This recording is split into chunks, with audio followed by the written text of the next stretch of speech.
Hey, this is Eric with Snow Family Racing. Today we're changing some spark plugs, swapping a coil to a Pertronix HC series. Talk about that in a few minutes. Before we get started, this is partly brought to you by racesponsorships.net. Go see racesponsorships.net if you want to learn how you can improve your racing program by having sponsorships, what it takes to have and keep sponsors. Go take a look at them, racesponsorships.net. Can't say enough about them. Also, Contingency Connection and their commitment to helping grassroots racers like us help their racing programs along by getting in touch with the big manufacturers in the automotive aftermarket. So let's cut to the chase. Let's change some spark plugs. Let's change a coil. Let's have some fun, and let's hear some thunder out of this thing. Thanks for watching. Out here in the garage today, and today we're changing off the spark plugs. We're moving up one heat range. That'll focus, which it won't. Moving up one heat range on spark plug to help things out a little bit. A good friend of mine advised me to make a couple of changes. Hotter heat range spark plug, and we're changing off that MSD coil for the Pertronix one that we picked up a little while ago. So we're going to work on those today. You don't need to watch changing spark plugs. You all pretty well know how to do that. So let the fun begin. Alright, just finished up changing all the spark plugs on the El Camino.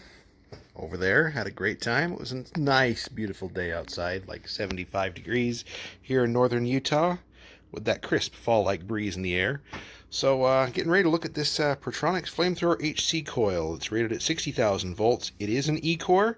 Interesting thing is, this was recommended to me by a great friend of mine, and no sooner did he recommend it that I found like 3 different articles talking about the advantages of the E-core. Specifically how quickly they recharge after discharging.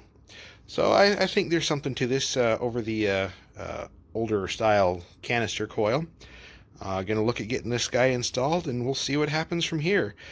Just so you know, it does come with a coil, comes with a packet full of hardware, various nuts, bolts, machine screws, sheet metal screws, a couple of ring terminals, you know, the normal stuff that you would use to put something like this together. Does come with instructions. They're pretty general. You know, remove and replace, make sure your positive goes to the right terminals, which are clearly marked, positive, negative. Comes with the ring terminals you can move over, all that stuff. Comes with the HEI style connector if you've got the other style connector. I guess it's the female old style points type connector, but looks like a nice piece. It's actually surprisingly heavy. All the heat sink and things like that, I think we're going to be in good shape here. We're going to look at getting it soldered on the firewall, and let's see what we can do.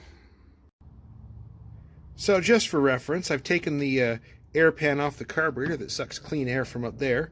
The original MSD Blaster 2 coil, I've got it tucked up cleanly up there, kind of hides between under the air pan, under the firewall, under this panel that I built when I deleted the heater box. This guy, it takes up a bit bigger footprint. I got to figure out where I want to put it. Options are sticking it back there, hidden under that, or I can move them over here into this clean section. Just slightly worried about heat from the hooker headers down there, but from what I understand, it shouldn't be much of an issue. So we'll look at fiddling around with this, figure out where it's going to go, and get it installed. So I think I finally settled on a place for the coil. Let me get in the frame here. Going to put it right here where there's enough real estate for this guy. Just finishing up getting the electrical connections on here. I'm opting for the sheet metal screw attachment, though less clean on the back side. I'm not sure how much access I've got back there because this car still has all the heating and air conditioning ducting on the inside of the firewall. I have not gotten around to removing that stuff on the inside yet. It's on my to-do list, haven't got there yet. It's kind of a bigger job than I want to, and with my dashboard starting to crumble away from its age, you know, G-bodies being what they are, putting that one off just a little bit. Not a project I really want to dig into right now. Got other things I can do that can lead to better gains, more consistency, things like that. Plus I only figure that what's there is really only good for maybe 20 pounds tops. Not worth my time at the moment. So let me grab the drill.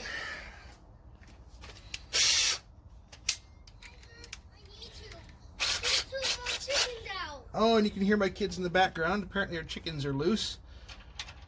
Riker, why don't you go help your sister with the chickens? There's two. A big one and Speed.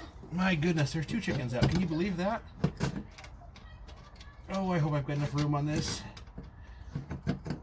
I already pilot drilled 2 holes because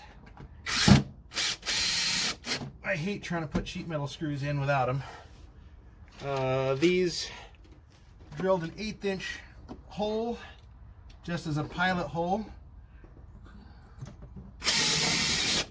Well, that goes in sweet. Yeah, the only one I'm really concerned with is the one way down in that corner there, wherever I'm trying to point because I'm looking at the camera. Trying to make sure you guys can see me. That one's tight. Looks like my bit's starting to show its age and get a little dulled out from thousands of screws.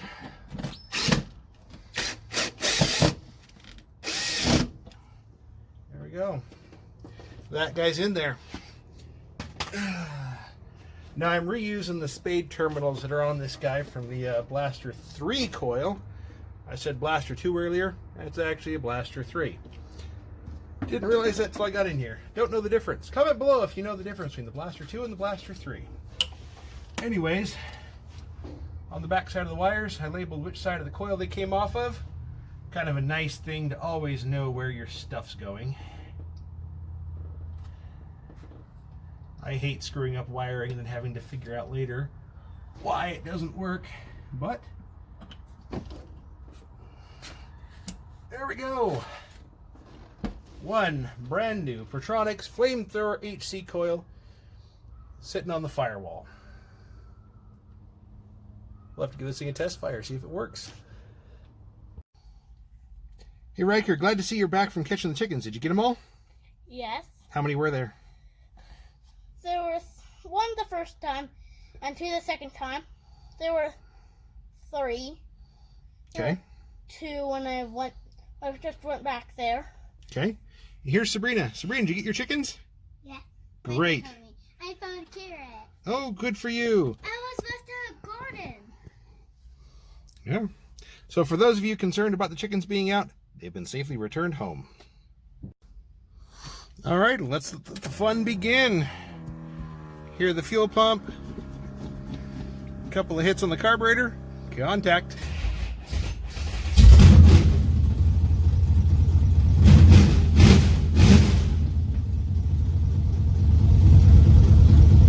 Sounds good.